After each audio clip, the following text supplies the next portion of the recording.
Assalamualaikum warahmatullahi wabarakatuh. Masih dalam mata kuliah psikolinguistik. Pertemuan kali ini kita akan membahas mengenai pembelajaran bahasa.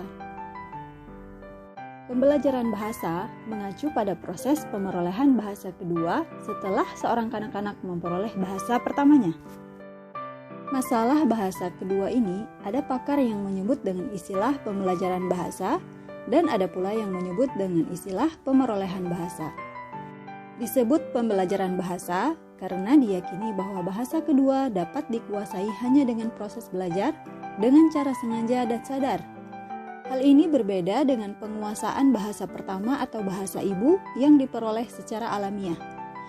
Bagi mereka yang menggunakan istilah pemerolehan bahasa kedua, ketiga, dan seterusnya, beranggapan bahwa bahasa kedua itu juga merupakan sesuatu yang dapat diperoleh, baik secara formal dalam pendidikan formal maupun informal dalam lingkungan kehidupan.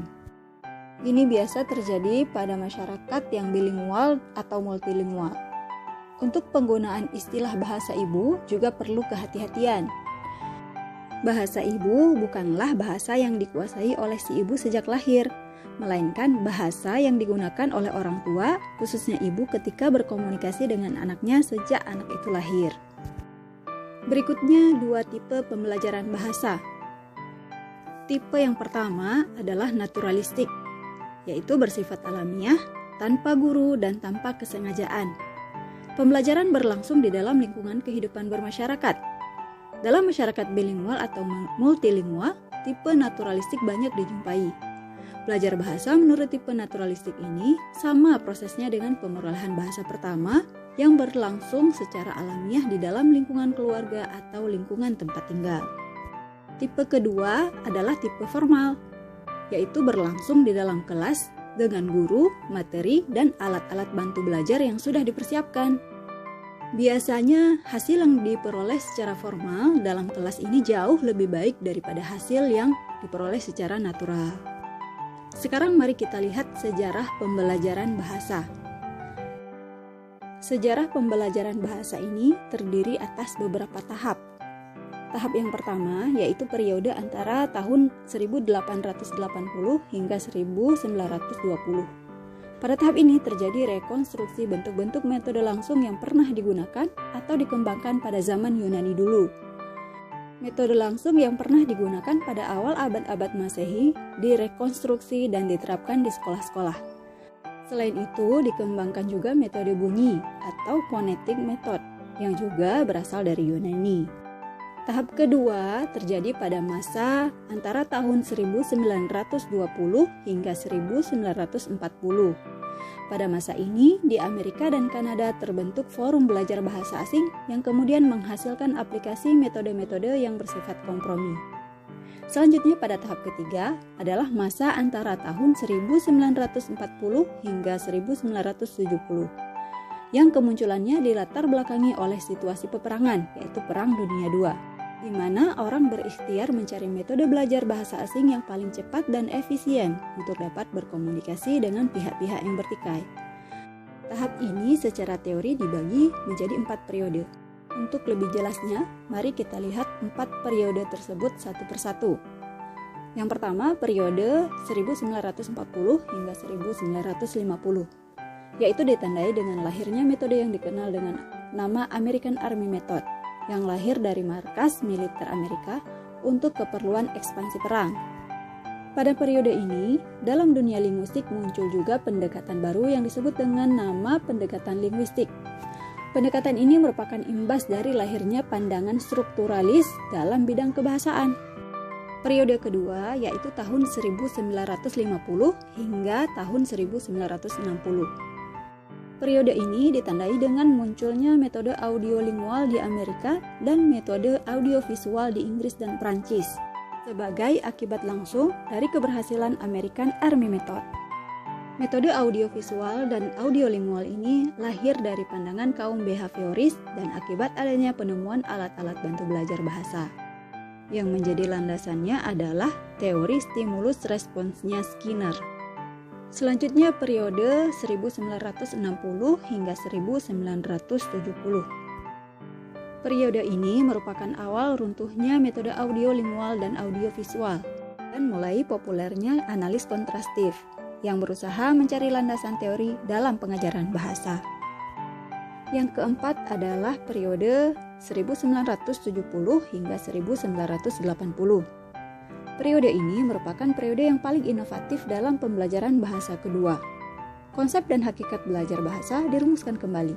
Kemudian diarahkan pada pengembangan sebuah model pembelajaran yang efektif dan efisien yang dilandasi oleh teori yang kokoh.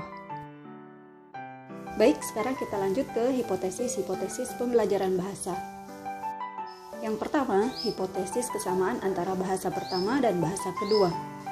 Hipotesis ini menyatakan adanya kesamaan dalam proses belajar bahasa pertama dan belajar bahasa kedua. Kesamaan itu terletak pada urutan pemerolehan struktur bahasa seperti modus interogasi, negasi, dan morfem-morfem gramatikal. Yang kedua, hipotesis kontrastif. Hipotesis ini menyatakan adanya kesalahan yang dibuat dalam belajar bahasa kedua adalah karena adanya perbedaan antara bahasa pertama dan bahasa kedua. Sedangkan kemudahan dalam belajar bahasa kedua disebabkan oleh adanya kesamaan antara bahasa pertama dan bahasa kedua. Jadi, adanya perbedaan antara bahasa pertama dan bahasa kedua akan menimbulkan kesulitan dalam belajar bahasa kedua. Mungkin juga akan menimbulkan kesalahan. Sedangkan adanya persamaan antara bahasa pertama dan bahasa kedua akan menyebabkan terjadinya kemudahan dalam belajar bahasa kedua. Kemudian yang ketiga, hipotesis Krashen. Berkenaan dengan proses pemerolehan bahasa, Stephen Krashen mengajukan 9 buah hipotesis yang saling berkaitan, yaitu hipotesis pemerolehan dan belajar, hipotesis urutan alamiah, hipotesis monitor, hipotesis masukan, hipotesis afektif atau sikap, hipotesis pembawaan atau bakat, hipotesis filter afektif, hipotesis bahasa pertama, dan hipotesis variasi individual pengguna monitor. Untuk lebih jelasnya, ke-9 hipotesis ini bisa dilihat di deskripsi video ini. Berikutnya, hipotesis bahasa antara. Bahasa antara adalah bahasa ujaran atau ujaran yang digunakan seseorang yang sedang belajar bahasa kedua pada satu tahap tertentu, sewaktu dia belum dapat menguasai dengan baik dan sempurna bahasa kedua itu. Yang terakhir, hipotesis pijinisasi. Dalam belajar bahasa kedua, bisa saja selain terbentuknya bahasa antara, terbentuk juga yang disebut dengan bahasa pidgin, yakni sejenis bahasa yang digunakan oleh satu kelompok masyarakat dalam wilayah tertentu yang berada di dalam dua bahasa tertentu. Selanjutnya, kita bahas mengenai faktor-faktor penentu dalam pembelajaran bahasa kedua. Dalam pembelajaran bahasa kedua, ada beberapa faktor yang sangat mempengaruhi. Yang pertama, faktor motivasi. Dalam pembelajaran bahasa kedua, ada asumsi yang menyatakan bahwa orang yang di dalam dirinya ada keinginan, dorongan, atau tujuan yang ingin dicapai dalam belajar bahasa kedua cenderung akan lebih berhasil dibandingkan dengan orang yang belajar tanpa dilandasi oleh dorongan, tujuan, atau motivasi itu. Yang kedua, faktor usia. Ada anggapan umum dalam pembelajaran bahasa kedua bahwa anak-anak lebih baik dan lebih berhasil dalam pembelajaran bahasa kedua dibandingkan dengan orang dewasa. Yang ketiga, faktor penyajian formal. Pembelajaran atau penyajian pembelajaran bahasa secara formal tentu memiliki pengaruh terhadap kecepatan dan keberhasilan dalam memperoleh bahasa kedua karena berbagai faktor dan variabel yang telah dipersiapkan dan diadakan dengan sengaja. Berikutnya yang keempat, faktor bahasa pertama. Para pakar pembelajar bahasa kedua pada umumnya percaya bahwa bahasa pertama mempunyai pengaruh terhadap proses penguasaan bahasa kedua si pembelajar. Malah bahasa pertama ini telah lama dianggap menjadi pengganggu di dalam proses pembelajaran bahasa kedua. Hal ini karena bisa saja terjadi seorang pembelajar secara sadar atau tidak melakukan transfer unsur-unsur bahasa pertamanya ketika menggunakan bahasa kedua. Akibatnya terjadilah interferensi, alih kode, dan campur kode. Faktor yang terakhir adalah faktor lingkungan. Yang dimaksud dengan lingkungan bahasa adalah segala hal yang didengar dan dilihat oleh si pembelajar sehubungan dengan bahasa kedua yang sedang dipelajari, baik di lingkungan formal maupun di lingkungan informal. Yang terakhir kita bahas mengenai transfer dan interferensi. Dalam pembelajaran bahasa kedua, bahasa pertama dapat mengganggu penggunaan bahasa kedua si pembelajar. Contoh interferensi dalam tataran fonologi misalnya yang dilakukan oleh para penutur bahasa Indonesia yang berasal dari Bali, yaitu mengucapkan fonem apikoal veolar T menjadi bunyi apikoal veolar retroflex T. Jadi T orang Bali itu lebih tebal dari T bahasa Indonesia. Kemudian interferensi dalam bidang morfologi antara lain terdapat dalam pembentukan kata dengan afiks. Interferensi yang tampak menonjol adalah pada tataran fonologi dan leksikon. Kita dengan mudah dapat menebak seseorang berasal dari mana dengan menyimak lafal atau kosakata yang digunakan dalam berbahasa kedua. Dewasa ini, banyak orang Indonesia dalam berbahasa Indonesia menyelipkan sejumlah butir leksikal bahasa asing, misalnya bahasa Inggris, bahasa Arab, dan sebagainya. Hal ini juga merupakan suatu transfer yang dilakukan dengan sadar dan sengaja. Demikian pembahasan kali ini mengenai pembelajaran bahasa. Selamat belajar dan wassalamualaikum warahmatullahi wabarakatuh.